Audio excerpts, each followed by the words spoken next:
Bonjour à tous, merci de nous recevoir. Et bienvenue dans Toute une histoire. Souffrir d'aimer pour nos invités d'aujourd'hui. Cette phrase paradoxale revêt une réelle signification. Elles, car ce sont majoritairement des femmes qui sont venues témoigner sur notre plateau, ont tout accepté par amour, jusqu'à accepter souvent l'inacceptable. Est-ce de l'amour ou est-ce que c'est de la dépendance ? Sont-elles victimes tout simplement de manipulateurs ou se sont-elles enfermées elles-mêmes dans leurs sentiments ? Peut-on réellement aimer une personne qui nous fait du mal, qui nous dégrade, qui ne nous respecte pas ? Si certaines réussissent à s'en aller, d'autres en revanche ne coupent jamais totalement le lien. Pourquoi accepte-t-on de vivre un amour qui nous fait plus de mal que de bien ? C'est la question à laquelle vont répondre nos invités d'aujourd'hui que je vous présente, en commençant par Anna. Bonjour Anna. Bonsoir.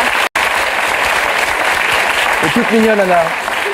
Vous aviez 20 ans à l'époque quand vous avez rencontré un homme un petit peu plus âgé que vous. Il avait quel âge ? 27. 27. Et vous êtes tombée éperdument amoureuse ? Oui. Ça s'est fait en quelques temps, mais vous étiez très très amoureuse. Et puis vous avez fini par tout accepter de lui. Tout accepter, ça veut dire accepter quoi en l'occurrence ? Alors j'ai accepté énormément de choses. J'ai accepté d'abord de lui prêter de l'argent, qui est devenu finalement un don d'argent, puisque cet argent n'est jamais revenu. Ça se fait dans un couple, hein ? Ça se fait, oui, tout à fait. Ensuite, j'ai accepté, alors c'est un peu compliqué à expliquer parce que l'histoire ne s'est pas... Faite en un jour. Exactement, ça n'a pas commencé aussi facilement que ça. En fait, j'ai accepté, on va dire assez succinctement, de vivre avec une autre femme et avec lui. Donc j'ai accepté de vivre à 3 en fait. Et comment vous partagiez cet homme ? Écoutez, ça s'est fait progressivement. Mais chambre à part ? Non, pas du tout. On dormait tous les 3 ensemble. Donc, on va dire que c'est lui qui a imposé ça d'une manière un petit peu manipulatrice. Et que vous l'avez accepté ? Je l'ai accepté parce que j'étais incapable de le quitter à ce moment-là. En fait, vous avez réagi quand une 3e femme est arrivée. C'était un véritable harem que cet homme voulait sous son toit, quoi. Oui, hein ? tout à fait. Patricia est également avec nous. Patricia, bonjour. Vous avez souffert des humiliations de votre conjoint, mais vous avez, contrairement à nos invités, trouvé la force de le quitter à temps, j'ai envie de dire. Vous êtes ici pour dire à ces femmes qu'il est possible de se défaire d'une telle relation. C'est quoi le grand message ? Partez. Partez ? Partez. Il ne vous aime pas. C'est pas ça l'amour. Partez et ne revenez pas, parce qu'il y en a qui Surtout partent et ne qui revenez reviennent. pas, Hein. parce que de toute façon, il tente de vous rattraper lorsque vous partez, mais faut jamais revenir, jamais. Voilà. Il faut en avoir le L'amour, courage, il c'est faut pas ça. accepter aussi de souffrir pendant quelques temps. Oui, ça demande beaucoup, mais il faut en passer par là. Sabrina Philippe est également avec nous, notre spécialiste du couple. Je vous représente également Marie-Nicole qui est avec nous. Marie-Nicole, vous êtes partie et vous êtes revenue alors ? Ben oui, plusieurs fois. On a divorcé. Pendant 9 ans, on est resté divorcés, mais périodiquement, quand ça l'arrangeait, il venait me chercher. J'y allais, puis 2-3 mois... Pourquoi vous y alliez ? C'est ça la question. Ben, parce que j'avais des sentiments pour lui, je l'aimais, puis c'est tout. Et puis c'était... Et tout le monde pouvait me dire, ça va recommencer, je ne le croyais pas. Je disais toujours, il a changé. Et puis 2 mois après, de nouveau, j'étais à la rue. Changer quoi ? Parce qu'il vous en faisait baver quand même, hein ? Ah oui, beaucoup. Les mots ? Les mots, les gestes ? Les gestes. Quels gestes ? Ben, un peu dur. Les coups, oui. Regardez ce reportage, Marie-Nicole. Ça fait 20 ans que vous aimez cet homme. Votre mari, alors j'ai pas bien compris, vous êtes Alors mariée. j'étais divorcée. Et au bout de 9 ans, il est revenu me chercher parce qu'il était très malade. Il allait mourir. Il est resté 6 mois à vivre. Et vous êtes remariée ? Et il m'a demandé de revenir parce qu'il voulait que je l'accompagne jusqu'à la fin de ses jours, quoi. Et j'ai accepté de l'épouser et j'ai donné, 3 mois après, j'ai donné les 3/4 de mon foie pour le sauver. Pour une transplantation d'organes ? Pour une transplantation d'organes, oui. Quelle histoire encore ? Et 3 mois après, de nouveau...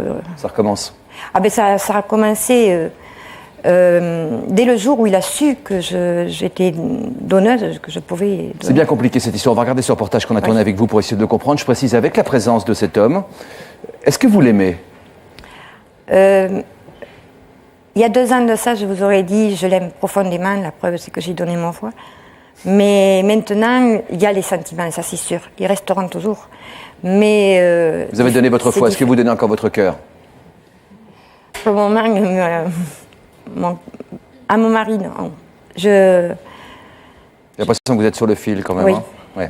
On va regarder ce reportage et puis on se fera une idée. On continuera la conversation après ça. Il n'ouvrait pas la bouche sans une insulte, sans un cri, sans avoir à me reprocher quelque chose. Tous les jours, à tout moment, les insultes, c'était tu es qu'une connasse, une pute, une moins que rien, une salope, une garce. Je me sentais sale, très sale. Je me sentais perdue. Je dis, c'est pas possible, c'est pas moi. Tout ce qu'il raconte, c'est pas moi, et pourtant c'est mon mari, et il faut que je l'accepte, quoi. Et avec un peu de patience, peut-être que tout s'arrangera. Hélas, ça s'est arrangé, mais différemment, dans l'autre sens. C'est très pénible, parce que là, il était bien. Il y a 20 ans, quand Marie-Nicole tombe amoureuse de son mari, elle est loin de se douter qu'il va lui faire vivre un véritable enfer. Humiliation, insultes, harcèlement, elle va tout endurer par amour. Il y a 1 an, elle a enfin trouvé le courage de partir, mais malgré toutes ses souffrances, elle n'arrive pas à l'oublier. Je me connecte sur le compte de mon mari, et là, il y a la date du dernier passage, le 12/2006 à 17h06. Ça me permet de savoir qu'il est en bonne santé s'il va sur Internet. Puis ensuite, je vais sur mon compte à moi et je regarde s'il m'a envoyé quelque chose. Voilà, je n'ai rien. Depuis leur séparation, Marie-Nicole n'a jamais trouvé le courage de dire à son mari tout ce qu'elle a sur le cœur. Aujourd'hui, elle est enfin décidée à obtenir des explications. J'aimerais, oui, qu'il avoue, qu'il arrive à me dire oui, je t'ai fait du mal, oui, je t'ai poussé à bout, oui, j'ai pas été correcte avec toi, pourtant je t'aime, mais ma violence, je reconnais que ma violence a été trop. Pour éviter qu'il la harcèle, Marie-Nicole n'a pas donné sa nouvelle adresse à son mari. Elle lui a donné rendez-vous à 5 minutes de chez elle. Tu savais que tu me faisais mal et tu le faisais exprès. Tu m'as traité de connasse, tu m'as traité de pute, tu m'as traité de salope.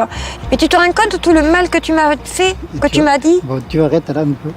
De quoi j'arrête? Bon, je dis la vérité. Je peux répondre, puis tu Alors réponds. réponds. Hein? C'est ce que j'attends, que tu répondes. J'ai rien à avouer, moi. Tu n'as rien à avouer. Non. Seulement, je te dis bien, tes derniers jours, tu auras le remords.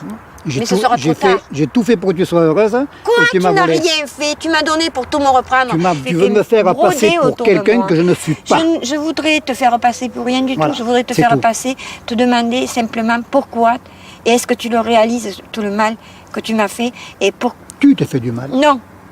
Est-ce Tu que t'es fait du tu réalises que tu as gâché Tout à notre fait, là. vie, notre bonheur qu'on aurait pu avoir? Ah, voilà.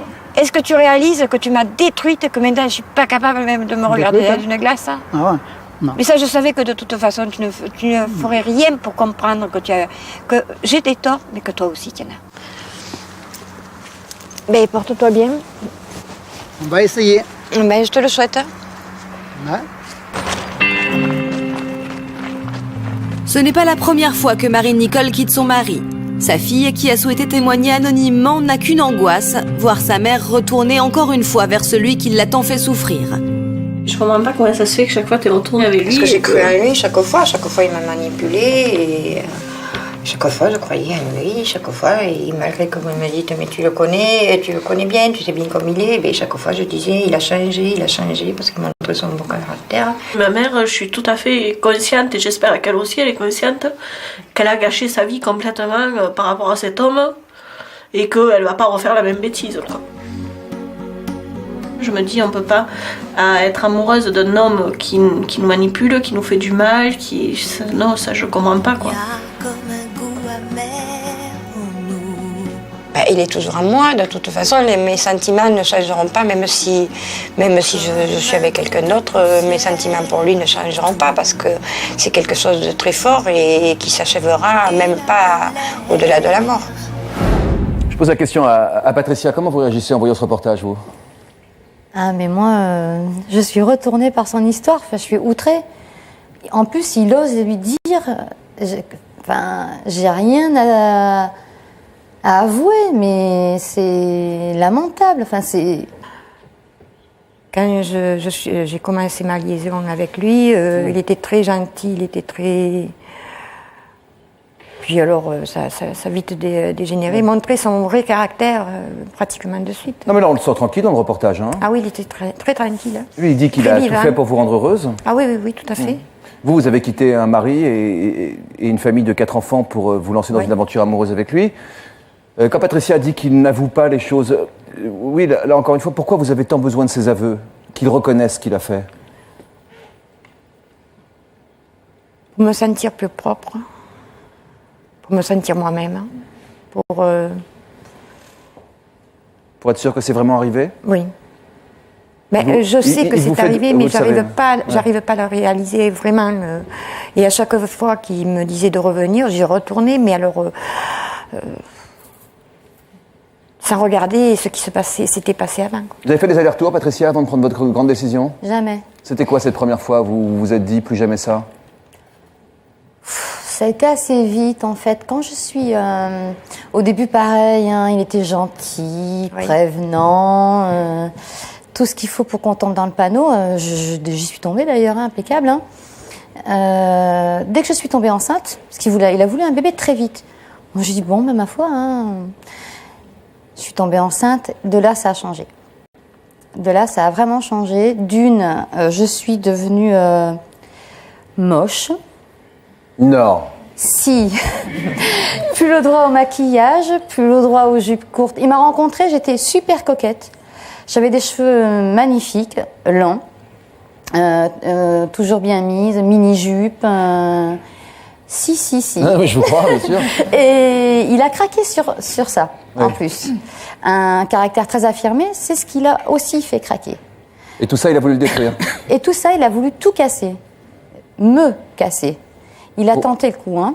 Pour vous rendre indésirable aux yeux des autres? Oui, et donc ça passe par plus d'amis, parce qu'il est il était tellement infect Vous avez que connu de ça toute aussi? façon, plus d'amis, ça c'est la première étape.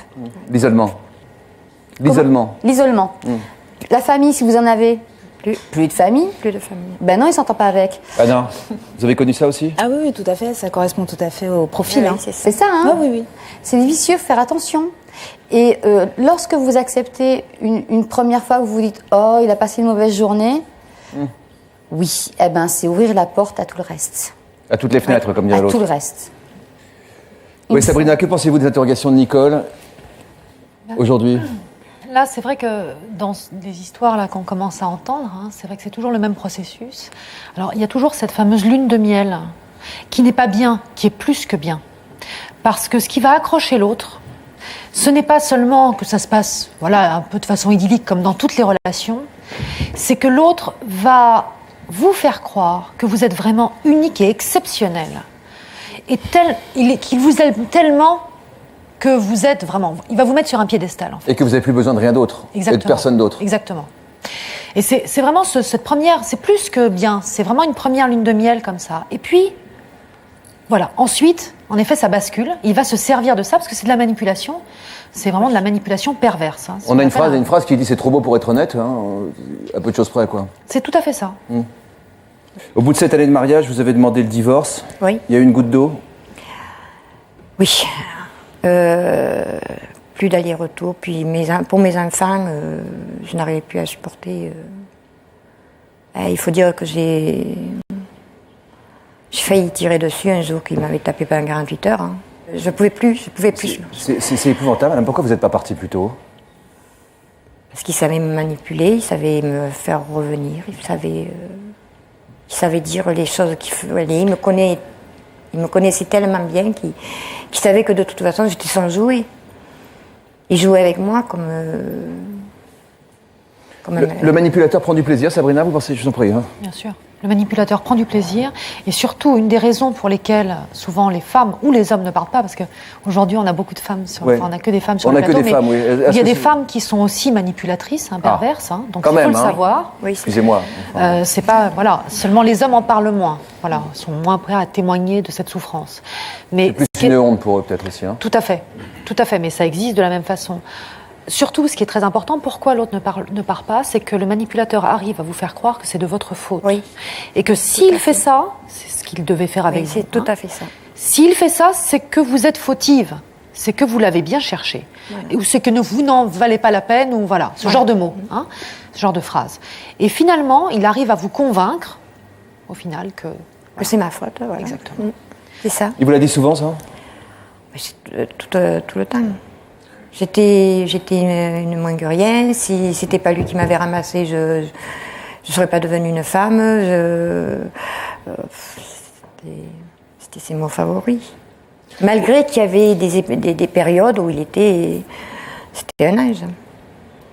Bien entendu, il fallait bien. Je vous acquiescer, Anna. Vous repassez des films oui, aussi? Oui, parce qu'en fait, pour que la manipulation fonctionne, il faut aussi des moments de temps mort où l'homme est très gentil et tout va bien à ce moment-là. Sinon, ça marche pas. Sinon, ça ne peut pas marcher. Donc, il faut qu'il joue sur les deux tableaux. Le chaud, le froid, le chaud, le froid. Voilà, c'est à peu près ça. Et c'est ce qui fait que ça nous déstabilise aussi. Vous êtes partie, Marie-Nicole, parce qu'il fallait que vous partiez. C'était une question de survie. Je veux dire, là, vous parlez d'une scène qui est absolument tragique. Vous êtes partie pendant bien longtemps, 9 ans de séparation. Et puis, au bout de pratiquement 10 années de séparation, vous êtes remis ensemble. Mais quand il vous a appelé pour vous dire « Reviens vers moi, viens m'accompagner dans ma fin de vie », qu'est-ce que vous vous êtes dit? Vous étiez prêt à tout? Vous étiez avec un autre homme à ce moment-là? Oui, depuis très peu de temps. Et il l'a su, ça? Il savait que vous étiez avec un autre homme? Je pense que oui. Je ne sais pas. Et puis, quand je l'ai vu, c'est vrai qu'il avait bien diminué physiquement. Enfin, il faut dire que pendant 9 ans, on s'est rencontrés quand même plusieurs fois. Il faisait yo-yo. C'était toujours pareil, mais pendant 9 ans, il y avait des périodes de 2 mois par... Chaque an. Sa maîtresse alors? Ça m'est arrivé que j'ai accepté même de... il me voyait la semaine et puis le week-end, il me faisait partir de chez lui parce qu'il y en avait une autre. Et vous acceptiez ça? J'ai accepté beaucoup. Vous avez été jusqu'à accepter de vous remarier avec cet homme ensuite? Oui, parce que... Vous y avez cru à nouveau? Ah oui. Ouais. Là, j'ai vraiment cru parce qu'il avait vraiment beaucoup, beaucoup changé. Il était plus égoïste, il était plus manipulateur, il était plus... il était comme au tout début de la première fois, quoi. Voilà. Et encore plus parce que il allait mourir. Il n'avait que 6 mois à vivre, donc j'ai cru vraiment que le moment de changer, de devenir un homme normal était arrivé. Alors, il m'a demandé de l'épouser. J'ai dit oui de suite. J'ai eu tout le mois d'ado de nouveau. Vos enfants? Mes enfants ne me parlaient plus. Mais quand vous avez dit oui, vous pensiez que ça allait recommencer, qu'il allait recommencer à être humiliant, à être violent? Non, pas du tout. Pas du tout. On a vécu un jour de mariage très, très formidable. Un mois après, j'ai su que j'étais la seule à pouvoir le sauver. J'ai pas hésité. Il y avait une compatibilité d'organes. Voilà. J'ai pas hésité parce que c'est une maladie génétique, donc personne de la famille pouvait le donner, sauf l'épouse en cas d'urgence. Donc j'ai été mariée, évidemment. Il m'a bien eu là aussi, mais je me suis rendu compte après. Et dès qu'il a su que je pouvais donner mon foie, que j'allais y donner les 3/4 de mon foie, là il commençait à crier. Mais je pensais que c'était parce qu'il s'affaiblissait de jour en jour. Je croyais que. Et pourquoi vous vouliez le rejoindre à nouveau? Je veux dire, pourquoi vous vouliez à nouveau être bonne avec lui, etc., après tout ce que vous aviez subi? Qu'est-ce qui vous attirait comme ça? Je sais. Vous ne savez pas. Voilà. C'était... Pour moi, j'allais vivre une vie heureuse. Donc, le don, j'ai pas hésité une seconde. Jusqu'au dernier moment, on m'a demandé, avant l'anesthésie, on m'a dit, vous êtes d'accord toujours? Oui, mais je suis allée sans angoisse, sans rien. J'ai dit, si je dois mourir sur la table, tant pis. Oui, mais c'est une opération très lourde, hein, quand même. Le foie, ça repousse ensuite, mais... il y a des séquelles, quand même. Il y a des séquelles. Même 2 ans après, il y a encore. C'est une opération extrêmement, extrêmement lourde, très douloureuse aussi, m'a-t-on dit. Oui. Vous en pensez, Sabrina, comment se fait-il qu'on puisse revenir après avoir vécu des choses aussi horribles, qu'on puisse croire à nouveau que c'est possible? Parce qu'en fait, madame, vous avez été ferrée, comme un poisson. Et vous n'avez jamais lâché l'hameçon. Et en fait, c'est ça qui est terrible. C'est vraiment ça qui est terrible. C'est que, en effet, comme vous le dites, vous avez bien été séparés, mais finalement, c'était pas une vraie séparation et vous avez continué. Vous étiez toujours sous son emprise. Oui. Par contre, ce qui est important, et ça me semble important de vous le dire, c'est que cet homme ne peut même pas vous avouer tout ce qu'il vous a fait, car il n'en a pratiquement pas conscience. Il n'a pas conscience d'être manipulateur, il n'a pas conscience, comme on pourrait avoir conscience. Vous pensez ça, plus ou moins. Sabrina ? Oui, tout à fait. Vous avez l'impression d'avoir eu affaire au même profil, vous ? Ah, complètement, oui. C'était un manipulateur pervers. Mais il se rendait compte de ce qu'il faisait ? De haute voltige. Est-ce qu'il s'en rendait compte ? Oui, parce que son objectif, je dirais qu'avec moi, son objectif premier, c'était l'argent. Donc il n'est pas... Vous êtes sûr de ça ? Parce que vous êtes jolie comme certaine. tout et il était... Ah non, certaine. Ah, si. Il avait des problèmes d'argent à ce moment-là. Et il avait besoin d'argent, il savait que j'en avais. Donc c'est pour ça qu'il est venu vers moi. Ça, j'en suis absolument persuadée. Le truc, c'est qu'après, il est tombé apparemment amoureux de moi. Il n'a pas voulu me lâcher. Donc, moi j'étais agrippée, j'étais ferrée, comme dit Sabrina, justement. Ferrée, ouais. Oui, c'est un terme qui me paraît tout à fait approprié parce que c'est aussi le genre de personnes, les manipulateurs, qui savent flairer leur proie, d'une certaine manière. Vous étiez spécialement fragile, qui. vous ? J'étais pas spécialement fragile, mais il m'a connue pendant 1 an avant de venir vers moi. Donc, il savait comment me prendre. Il savait que j'avais mes zones de fragilité, effectivement. Vous étiez amoureuse de lui ? Alors, avec le recul, je dirais non, c'était plus de l'ordre du passionnel et d'une passion. Parce qu'on perd tellement les pédales que c'est plus de l'amour à ce niveau-là. C'est carrément fou. Donc, à mon avis, c'était de la passion. Mais la limite est très... Qu'est-ce que vous avez découvert avec lui en positif ? En positif, j'ai appris beaucoup de choses sur moi-même. J'ai appris beaucoup de choses au niveau émotionnel déjà. Donc, j'étais capable de ressentir beaucoup d'émotions. Avant lui, j'étais plutôt coupée de mes émotions. Donc je ne me connaissais pas trop non plus à ce niveau-là. Lui m'a fait ressentir tellement d'émotions, un panel d'émotions tellement différentes que j'ai appris beaucoup sur moi et sur mes capacités aussi à supporter. Quand vous avez rencontré cet homme, en fait, il était déjà avec une autre femme. Cette Oui. femme, vous la connaissiez bien, c'était une de vos amies. Oui. Vous lorgniez sur lui ? Pas du tout. Pas du tout. C'était l'ami de mon ami et ça s'arrêtait là. C'est sacré, ça, normalement. Tout est relatif. Exact. En tout cas, je n'avais aucune vue sur lui, ça c'est certain. Vous saviez comment se déroulait leur vie de couple ? Est-ce que votre amie vous en parlait ? Plus ou moins. Alors oui, je voyais bien qu'elle s'isolait de plus en plus, qu'elle avait de moins en moins d'amis dans son entourage, mis à part moi. J'étais la seule qui était vraiment à ses côtés et qu'il acceptait de voir aussi. Elle avait l'air heureuse en couple ? Oui et non. Au début, oui. Très bien. C'était le parfait amour. C'était un homme génial, fantastique, etc. Comme tout manipulateur sait le faire. Petit à petit, effectivement, je me suis rendu compte de certaines choses qui n'allaient pas trop et elle m'en a parlé un peu, mais plus ou moins, sans vraiment dire, en cachant un peu. Enfin, Elle a dit, qu'est-ce qu'elle vous a fait ressentir ? Elle m'a fait ressentir que l'homme avec qui elle était susceptible de la tromper, par exemple. Elle m'a émis des doutes, mais uniquement des doutes par rapport au fait qu'il était infidèle. Elle m'a parlé d'une certaine forme de violence sous forme de claques. Donc elle aurait reçu 1 ou 2 claques. Mais vraiment, elle atténuait beaucoup la réalité des choses. Donc elle n'a jamais vraiment parlé de réelle violence dans son couple. Mais elle a évoqué suffisamment d'éléments pour qu'un jour je lui dise que si vraiment elle en souffrait, qu'elle s'en aille. Que si c'était plus possible, qu'elle s'en aille. Et là, c'était pas du tout possible. Vous deviez drôlement vous méfier de cet homme quand même quand il s'est approché de vous ensuite. Eh ben non, justement. C'est quoi, c'est le goût du risque ? Bonne question. J'imagine qu'il y a une part de ça, mais c'est, à mon avis, d'un ordre inconscient.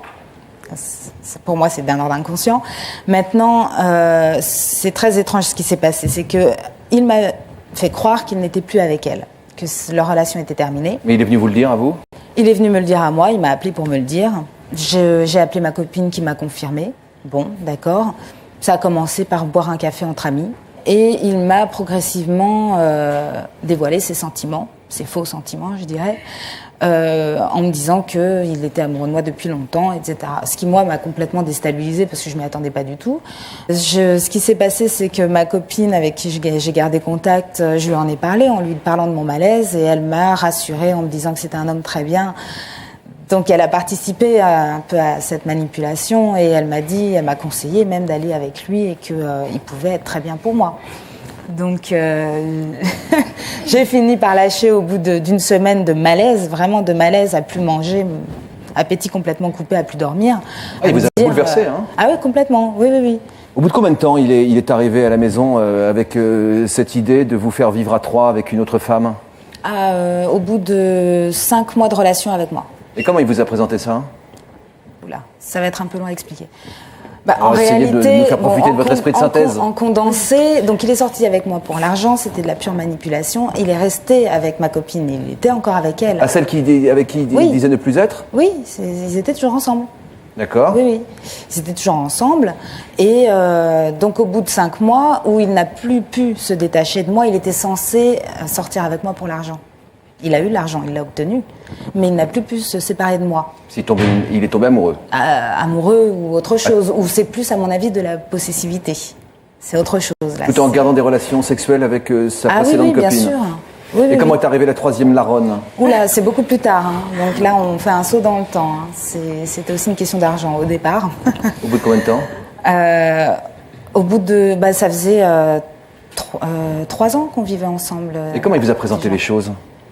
Alors tout simplement en disant, voilà, j'ai besoin d'argent, je vais la séduire et lui soutirer de l'argent. Il ne l'a pas fait finalement, ils se sont débrouillés autrement pour avoir de l'argent. Mais c'est Georges Clooney, lui, pour séduire tout ce qu'il veut C'est un manipulateur, séducteur. Non, ils sont très très forts, il faut vraiment s'en méfier. Et la première nuit que vous avez passé dans le même lit que lui avec une autre femme, vous n'êtes pas dit, il y a un truc qui cloche? Un peu, si. Si, mais à ce moment-là, j'étais dans un tel état de sidération que j'étais absolument incapable de dire quoi que ce soit, de faire quoi que ce soit. Mais chacun fait ce qu'il veut avec sa sexualité à partir du moment où on ne fait pas de mal aux autres. Mais il ne s'agit pas de sexualité seulement, il s'agit de vie commune, d'une installation comme ça, il s'agit aussi de polygamie, quoi. Il s'agit aussi de respect de l'autre, il s'agit de beaucoup de choses dans cette histoire. Mais ce que je veux dire par là, c'est que sa manière de faire les choses et d'amener les choses est tellement manipulatrice et perverse que ça en devient sidérant. Et quand on se retrouve dans la sidération... Ça veut dire qu'on est incapable de réaction réelle quand on est sidéré. On est comme un lapin bloqué. dans les phares, quoi. Si je vous dis que j'avais l'impression de ne plus avoir de cerveau, c'était vraiment ça. J'avais plus de cerveau. Donc j'étais lobotomisée. Je ne pouvais plus ne rien faire, ne rien dire. Pendant combien de temps vous avez dormi avec cet homme entre vous deux? Enfin, j'imagine. Pendant 2 ans et demi, 3 ans, à peu près. Oui. Mais après, ça devient du quotidien, on s'habitue. C'est vraiment... Non, mais c'est triste à dire, mais c'est la réalité. Aujourd'hui, je ne le referai plus. C'était un autre contexte. Non. C'était notre vie. Une vie parallèle, on va dire. Et comment ça se passait au niveau de la vie intime, sans entrer trop dans les détails? On se débrouillait. On va dire que nous, les 2 femmes, on n'était pas du tout d'accord pour avoir des relations sexuelles à 3. Donc, on essayait de s'esquiver à chaque fois qu'il s'approchait d'une ou de l'autre. Donc, on essayait de se respecter déjà entre nous 2. Entre femmes? Ouais, et ça marchait bien. Enfin, ça marchait bien dans le sens où... Et quand il n'était pas là, vous arriviez à avoir des conversations toutes les 2? Oui, on a instauré, après la méfiance, une certaine complicité, oui. Comment peut-on tomber amoureuse ou amoureux d'un manipulateur? C'est le thème de notre émission d'aujourd'hui. On revient dans un instant avec nos autres histoires, juste après ce message de la rédaction qui vous concerne peut-être. Vous êtes quelqu'un d'extrêmement malchanceux. Vous avez ce qu'on appelle la poisse. Pour écarter la malchance, vous êtes devenu superstitieux. Au contraire, vous êtes né sous une bonne étoile. La chance vous sourit en permanence. Pour nous raconter votre histoire, contactez-nous au 0820 16 30 15 ou connectez-vous sur le site de l'émission.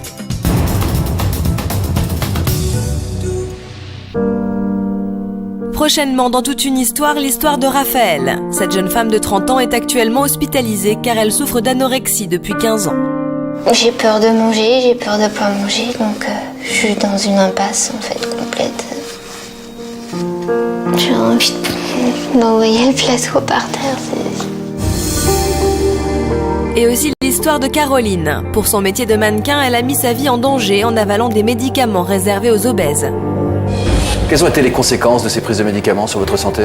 J'ai fait un infarctus au mois d'août. D'où ça vient cette envie de vous faire du mal à ce point? Je sais pas. Je me trouve pas bien, je suis mal dans ma peau. Attention, ce qu'on voit dans un magazine de mode, c'est pas la réalité. La vraie femme, elle a des seins, elle a du bidon et elle a des fesses.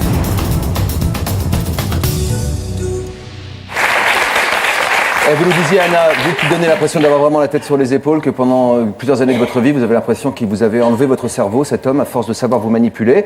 On se posait la question aujourd'hui de savoir comment vous avez pu cohabiter avec une autre femme et cet homme dans une relation polygame pendant aussi longtemps, pratiquement 3 ans. Avec cette femme, par exemple, vous aviez des conversations, vous parliez de ce que vous subissiez toutes les deux?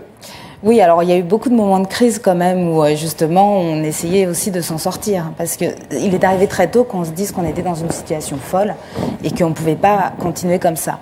Vous étiez jalouse? Alors, jalouse, je ne sais pas si c'est le bon terme, mais oui, ça commençait à me courir sur le haricot, Ouais, c'est effectivement. ça. Comment vous êtes sorti de ce guêpier? Alors, après beaucoup de patience, parce que quand on est dans ce genre d'histoire, en plus avec de la violence, il faut le dire, de la violence et des menaces, quand même. C'est-à-dire?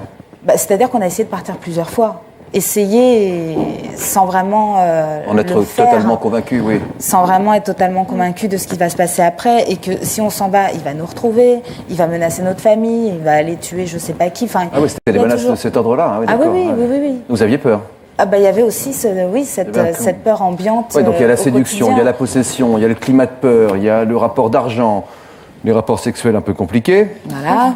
Donc, au bout d'un moment, vous ne savez plus qui vous êtes, quoi. C'est ça l'histoire. Comment vous avez réussi à retomber sur vos pattes et à vous sortir de votre... Alors, il faut savoir que moi, j'ai eu une chance, contrairement à la première fille qui était là, ma copine, qui l'a totalement isolée, coupée de sa famille, des relations sociales, de l'extérieur, etc., qui vivait à la maison. Moi, j'ai continué à faire des études, donc j'avais toujours un contact à l'extérieur, d'accord ? J'essayais de garder contact aussi avec ma mère, avec quelques amis, tant bien que mal. C'était pas évident non plus. Mais du coup... j'étais pas complètement coupée votre cerveau du monde. n'était pas complètement ramolli, quoi. Non, mon cerveau a réussi à se remettre en place au bout d'un moment quand même. Et j'ai réalisé assez tôt que c'était une situation complètement folle et insupportable. Sauf qu'ayant des sentiments pour lui, parce que j'avais énormément de sentiments pour lui, je ne m'imaginais pas de partir et de ne plus vivre avec lui. Et c'est ce qui fait que j'ai accepté tout ça. Et il a fallu que j'attende de ne plus avoir de sentiments pour lui pour partir. Qui tombe dans le panneau? Est-ce que toutes les femmes peuvent tomber dans le panneau de ce genre de type? Alors, toutes les femmes peuvent tomber non, dans madame, le... vous dites non, vous. Vous, non. Alors, non. Toutes les femmes peuvent tomber dans le panneau, sauf que pour que ça dure longtemps, en effet, il faut avoir soi-même... Si vous voulez, non, le truc, c'est que comme il vous culpabilise, si vous avez un terrain propice à ça, c'est-à-dire que quand il vous dit « tu es moins que rien », si vous, quand vous êtes construit, il y a quelque part, chez vous, ça fait écho avec peut-être que je serais une moins que rien. Est-ce que ça serait possible, ça? Est-ce qu'il aurait raison? Voilà. S'il trouve cet écho-là, il a gagné. Et là, ça peut continuer. Et chez certaines personnes qui se sont construites, je dirais, différemment, avec plus d'assurance, plus de narcissisme, avec un ego voilà, qui est plus gonflé, on va dire, quand il va dire tu es une moins que rien, derrière, ça ne va pas prendre écho. Vous aviez un terrain fragile, Patricia? Très. Ben, pas de famille, déjà. Donc, totalement seule. Et puis, il s'est beaucoup intéressé à moi. Et à toute votre histoire? À toute mon histoire. Du coup, j'ai été mise en confiance. Ouais. J'ai sorti mes failles, qui étaient béantes. Il faut le savoir quand même. Ne pas avoir été aimé, quoi. Oui, mais je savais même pas ce que c'était. Donc, oui. Et puis, il m'a fait croire que j'étais la 8e merveille du monde. Non, la première merveille du monde. C'est pas pareil. Et là, on est mis sur un piédestal tout d'un coup monumental. On n'en demande pas autant dans une vie. Ça sert à rien, d'abord. Et progressivement, mais assez vite, on se retrouve en dessous du tapis. C'est vrai. Mais qu'est-ce qu'il vous a dit pour vous mettre en dessous du tapis? Mais ma pauvre fille, pourquoi tu te maquilles comme ça? Qu'est-ce que tu espères? Les plein de choses. Vous rabaissez sans arrêt, quoi. Oui, puis ma pauvre fille, tout le temps, dès que j'émettais une opposition à quoi que ce soit, passe-moi le beurre, non, il défonçait un mur. Cette histoire s'est très mal terminée. Vous avez fini par porter plainte, conjointement, avec les 2 autres femmes?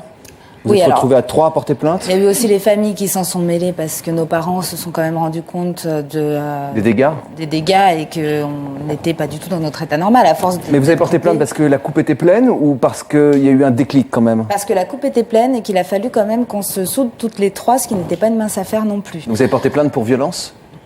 En fait, moi je vous avoue que je ne savais pas pourquoi j'allais porter plainte. Il fallait juste se débarrasser du parasite, c'est tout. Et on n'a pas trouvé d'autre solution que la police. Vous êtes allés toutes les 3 voir la police? Nos parents, ils sont allés avant nous pour parler de ça et nous permettre d'avoir confiance. Et en fait, la première donc, avec qui il était a eu ses parents au téléphone qui lui ont dit, voilà, on est allé raconter votre histoire à la police, ils vous attendent En gros, ils sont prêts à intervenir. Donc elle a téléphoné et à ce moment-là, il y a eu toute une mise en place. La police l'a attendu à la maison et en gros, ils se sont jetés sur lui, police, en état d'arrestation, au commissariat. Et là, on a fait déposition pendant tout un week-end. Comment s'est terminée cette histoire? Alors, ce qui s'est passé, c'est qu'il a été incarcéré. Pour violence Pour violence? Pour polygamie? Pourquoi? Pour violence, pour viol et pour extorsion de fonds. Oui, lié à la violence. Bah oui, parce que le consentement, quand on vient d'être frappé, il est... Condamné à quelle peine? Il n'a pas été condamné parce qu'il n'y a pas eu de procès. Il s'est suicidé quand il était en prison. Voilà. Sylvie, quel regard vous portez sur cette histoire? Pardon, Karine.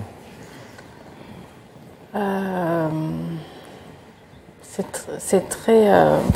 moi, j'ai pas vécu ça, mais je vois que mon mari, il est aussi manipulateur.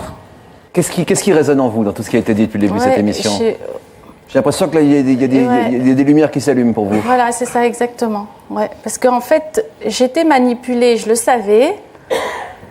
Il vous déstabilisait, il vous dévalorisait, par exemple? Ah oui, il disait que je n'avais pas de valeur. Ah oui, ça c'est beaucoup, ça. Ah, oui, au début, oui, il disait ah, mais tu vas pas travailler, donc de toutes les manières, tu vaux pas grand-chose. Vous avez 4 enfants pourtant? Oui. Vous en occupez, hein? Qu'est-ce que vous portez à la main gauche, si vous... Je porte toujours l'alliance, hein. Parce que j'ose pas l'enlever. Parce que j'ai dit... j'essaye, en fait, de lui faire comprendre que quand on fait une famille, quand on a des enfants et quand on se dit père de famille, et moi aussi je me dis mère de famille puisque j'en ai 4, j'essaye de lui montrer qu'il y a des lois et qu'il y a un respect mutuel. Voilà, j'essaye, même si c'est utopique. Voilà, ça fait combien de temps que vous êtes mariée avec lui? Ça fait 15 ans. Ça fait combien de temps qu'il est avec une autre femme parallèlement? 5 ans. Donc quel âge a son enfant avec cette autre femme? 3 mois. Quand est-ce qu'il vient à la maison aujourd'hui? Il vient quand il veut, en fait. En fait, là, il vient un jour sur 2. Mais vous ne savez pas vraiment quel jour c'est, j'ai l'impression, parce que là, on va voir dans le reportage. Non. Vous vous préparez à dîner et puis c'est pile ou face, quoi. Voilà. Ouais, s'il n'a pas envie, il ne vient pas. Vous êtes heureuse quand il est là? En fait, je suis soulagée parce qu'il s'occupe des enfants. On regarde ce reportage, j'ai l'impression que vous êtes à un moment clé de votre vie, là. Peut-être pas tout de suite, mais là... Non, mais ça m'a réveillée, hein, parce que je n'y arrivais pas, j'étais paralysée. Regardons comment vous... En fait, j'arrivais jamais à contredire. Jamais. On regarde ce reportage. Ouais. Karine est mariée depuis 15 ans. Pourtant, aujourd'hui, elle vit sans son mari la plupart du temps. Depuis 5 ans, il a une maîtresse avec qui il a un enfant. Même si cette situation est difficile, Karine accepte la double vie de son mari. Je sais jamais quand il vient. Si je lui demande pas, c'est très imprévisible. Alors des fois, il vient à 4h et il repart à 8h.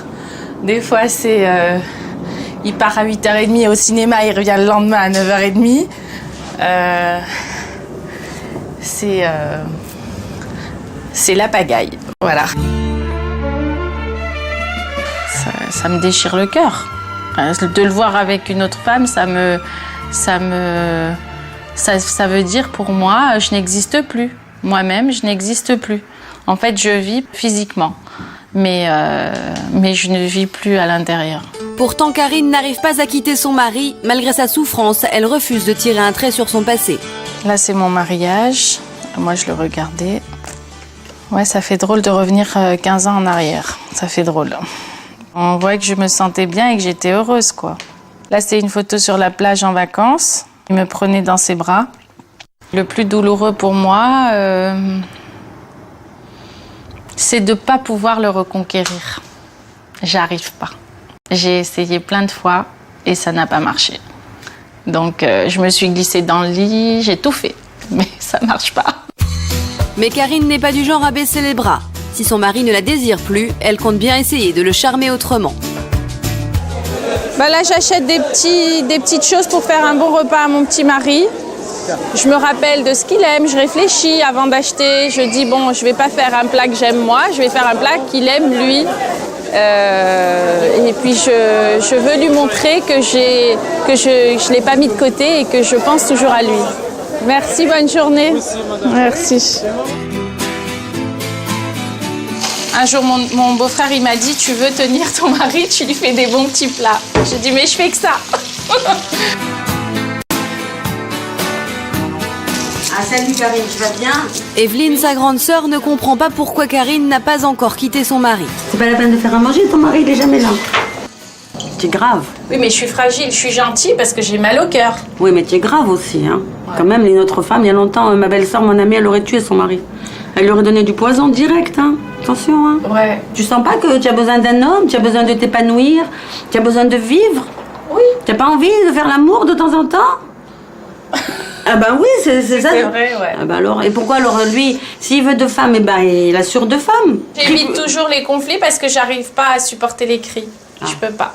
Si je crie, j'ai mal ici. Si. En clair, tu l'aimes ou pas? En clair, tu l'aimes ou pas? Oui, je l'aime parce qu'il m'a donné plein de choses et il m'a appris beaucoup.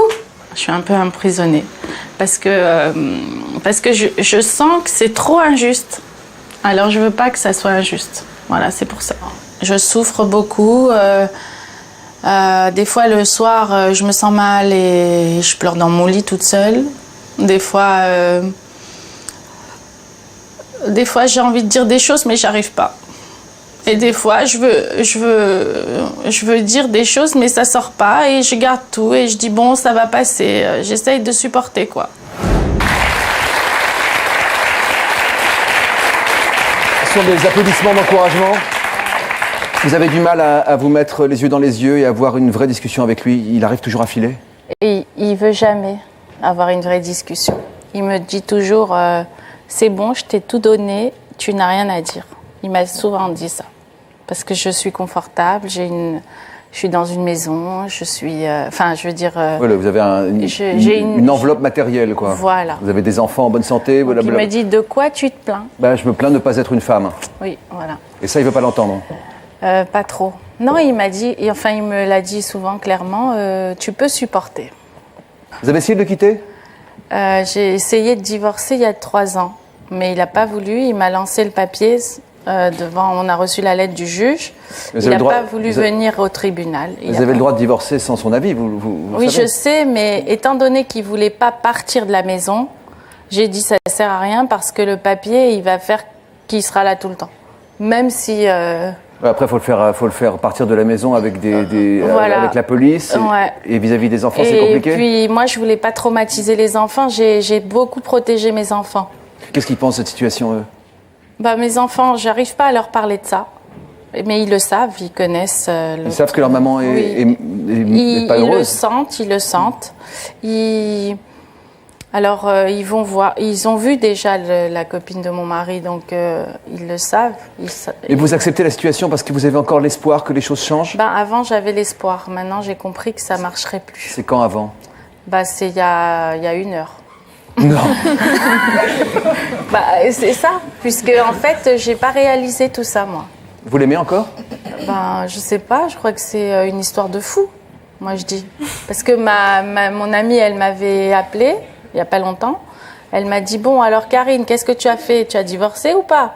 Alors je lui ai dit non, j'ai pas réussi, j'ai pas été chez l'avocat, j'ai rien fait du tout. Mais elle m'a dit mais pourquoi tu restes? Alors je lui ai dit il veut pas divorcer mais elle m'a dit mais il est fou. À la fin elle m'a dit mais ça veut dire qu'il est fou. Il y a quelque chose qui cloche. Hein. Voilà, il y a quelque chose qui cloche. Donc votre amie vous le dit, Sabrina vous a convaincu aujourd'hui? Oui, il y a quelque chose qui cloche dans tout ça. C'est surprenant de voir qu'en quelques phrases, vous arrivez à comprendre des choses que vous n'avez pas vues pendant des années. J'ai tellement cherché que en fait, j'arrivais pas à voir la réalité en face. Et je crois que... Donc merci Sabrina. Voilà. Qu'est-ce que vous pensez toutes de la situation de Karine? Sylvie? Je me sens plus dans son schéma parce elle éprouve encore de l'amour, même si elle ne le dit pas. Ouais, peut-être, ouais. Parce que quand on a 4 enfants, on peut pas dire on n'aime pas. Ouais. Vous vous dites à chaque fois que je tombe amoureuse de quelqu'un, c'est pareil, c'est toujours pareil. C'est pareil. Mais pourquoi? Vous les attirez, vous pensez? Je pense. Avec quel comportement? J'ai trop tendance à materner. Je n'irai jamais vers une personne bien portante, qui a de l'argent, qui vient. Mais dès que je vois un homme qui pleure, qui a des problèmes, j'ai besoin de le secourir. Ça, c'est plutôt gentil, ça. Oui, c'est une aptitude naturelle, mais malheureusement, c'est peut-être pas l'aptitude qu'il faut avoir face à l'amour. Qu'est-ce qui vous fait subir l'homme que vous aimez aujourd'hui? L'absence. Ça fait combien de temps que vous êtes ensemble? Presque 4 ans. Vous avez vécu ensemble?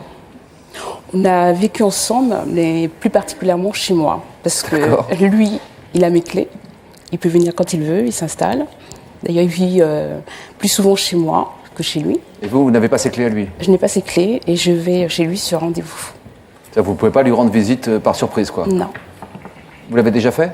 Oui. Et alors? J'ai dormi sous le palier. Il était à l'intérieur? Je ne sais pas. Non, en restant sur le palier comme ça, qu'est-ce que vous vous êtes dit sur l'estime que vous avez de vous-même? Je n'en ai plus, de toute façon. Oh, ça peut revenir, hein? Ça peut revenir, mais étant donné que je reproduis tout le temps le même schéma, ouais, vous vous dites j'ai fini par me dire que, en fait, c'est pas ce que je mérite, hein, mais peut-être que je suis condamnée à vivre ce genre d'histoire, parce que j'ai reproduit la même chose. Toutes les histoires que vous avez vécues sont comparables à celles que vous vivez aujourd'hui. Alors, qu'est-ce qui s'est passé? Comment cet homme a pris cette emprise sur vous? Tout simplement, j'ai accepté au fur et à mesure, dans son comportement, les absences. C'est-à-dire, lorsqu'il venait, bon, il faut que je recadre un petit peu. Moi, je vis plus proche de Paris, et lui, il est en très grande banlieue. Et il adore Paris. Et souvent, lorsqu'il vient à la maison, tout se passe pendant quelques temps, ça va, 2-3 jours. Et lorsqu'il demande, il cherche à partir, il va y avoir une histoire, mais parfois ça part de rien. Il va provoquer une histoire? Il va provoquer une histoire. Avec le recul, je me dis, c'est ça, il va provoquer une histoire. Il cherche les embrouilles, quoi. Tout à fait. Et là, il s'en va. Il claque la porte et il s'en va. Tout à fait. Ça fait combien de temps que vous l'avez vu la dernière fois? 2 mois. Là, vous en avez marre. Vous voulez que ça cesse. Votre prochaine histoire d'amour, vous aimeriez partir sur une nouvelle base? Je suis en pleine contradiction avec moi-même, hein, parce que j'ai écouté les diverses histoires. Je me sens plus dans le schéma de ma voisine de gauche, parce que je continue de l'aimer. Je n'ai pas la capacité de le laisser. Et en même temps, je ne suis pas non plus dans... Ça va, Karine? Oui, je tombe des nues, là. Je savais pas qu'il y avait autant de choses qui se passaient. Enfin, si, je le sais, mais en même temps, je réalise plein de choses. Et je me dis, mais c'est pas possible qu'on peut comme ça manipuler les gens. C'est incroyable. Alors voilà. Parce que là, j'ai l'impression sur ma droite... On dirait que les sentiments, on joue avec, en fait. C'est ça. Sur ma droite, ce sont des histoires bel et bien terminées. Et Karine, c'est pas tout à fait ça encore. Et moi, je suis même au-delà de ça. Parce que je ne m'imagine pas encore arrêter. Non, mais les précédents, c'était pareil? Oui, je suis très longue à la détente, oui. Mais je mets beaucoup Vous êtes charmante, en tout cas. Non, la question que se pose Sylvie, c'est est-ce que je suis maudite? Est-ce que j'attire que des hommes qui vont manipuler? Est-ce que j'ai un comportement qui attire ces hommes-là? C'est ça que vous vous demandez? Je le crois. Mais il n'y a pas de malédiction déjà, hein. Dans un premier temps, c'est important de le dire. Non, parce qu'il y a des personnes qui le croient. Tu penses qu'elles sont maudites? Oui, c'est-à-dire qu'on se dit que c'est mon destin. C'est pour ça que je vous le dis. C'est pour ça que je vous le dis qu'il n'y a pas de malédiction, parce que on peut avoir tendance à penser que voilà, c'est mon destin, c'est ce qui m'arrive, c'est ma vie. Je tombe toujours sur des personnes, des hommes qui vont me faire du mal. Voilà. Donc ça n'existe pas la malédiction, hein. Là, ce dont il s'agit certainement, je pense qu'il y a quelque chose à aller chercher dans votre enfance. Je l'ai trouvé, je pense. Quoi? On a une éducation très rigide. Et ma maman était une femme très soumise. Et de même, j'ai développé l'impression de reproduire le schéma, quoi, tout à comme fait. disait Psy. Oui. Ouais. C'est mon frère qui m'a aidée, finalement. Parce qu'il a eu des déboires sentimentaux, donc il s'est retrouvé à la maison avec moi et mon conjoint. Et à un moment, il dit, oh là là, mais tu te rends compte, parce que je le serre, je le bichonne et tout. Eh bien, c'est marrant, j'ai l'impression de revenir en arrière quelques années auparavant, papa et maman. Voilà, exactement, tu as reproduit exactement le même schéma. Et là, ça m'a interpellée. Et je me suis rendu compte que, effectivement, il pouvait tout me dire, et j'étais soumise. Qu'est-ce que vous voulez dire à Sylvie et à Karine? Non, je pense que déjà, pour comprendre un petit peu tout ça, vous pouvez aussi aller voir quelqu'un. Enfin, vous voulez aller consulter. J'ai déjà été. Mais au début, en fait, je disais pas du tout ça. Non, mais il faut que ça soit le bon moment aussi. Il faut que ça soit mûr. Non, mais ça veut dire j'ai cherché, alors je recherchais. J'ai reproduit le schéma de ma mère aussi qui disait rien. Je croyais qu'on trouvait une personne, on faisait une famille et voilà, c'est bon. Je ne croyais pas que j'allais encore devoir faire l'effort de reconstruire une autre vie. Et je ne sais pas si je suis capable. Ça peut être un plaisir de redémarrer une nouvelle vie, oui, de revivre des moments amoureux. Je suis très charmante, je le sais. Mais... Il y en a qui prennent confiance en eux sur ce plateau-là. Ouais. Tout à fait, vous avez raison, Karine. Je peux charmer si je veux, si j'ai envie, je peux le faire. Mais toujours, j'aurai le passé. Vous reviendrez nous voir, je pense, pour nous raconter la suite de l'histoire. J'ai l'impression qu'il y a une histoire qui va s'écrire après. Ce qu'il ne faut jamais oublier, en tout cas, c'est que personne ne peut nous obliger à oublier de se respecter soi-même. Voilà, c'est ça. Merci d'avoir été avec nous. À bientôt. Incroyable.